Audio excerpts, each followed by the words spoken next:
ਠੰਡੀ ਠੰਡੀ ਪੂਰ ਨੇ ਇੰਨਾ ਸੋਹਣਾ ਹੋ ਨਾ ਵੇ ਮੌਸਮਾਂ ਜਾਣ ਤੋਂ ਪਿਆਰੇ ਬੈਠੇ ਦੂਰ ਨੇ ਇੰਨਾ ਸੋਹਣਾ ਹੋ ਨਾ ਵੇ ਮੌਸਮਾਂ ਜਾਣ ਤੋਂ ਪਿਆਰੇ ਬੈਠੇ ਦੂਰ ਨੇ ਆਉਣਗੇ ਰਵਾਉਣਗੇ ਤੇ ਹਾਲ ਵੀ ਸੁਣਾਉਣਗੇ ਮੈਂ ਦਿਨ ਰਾਤ ਤੱਕ ਜੀਆਂ ਰਾਵੇ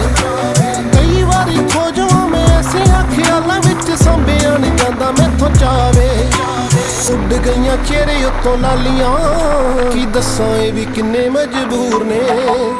ਇੰਨਾ ਸੋਹਣਾ ਹੋ ਨਾ ਵੇ ਮੌਸਮਾਂ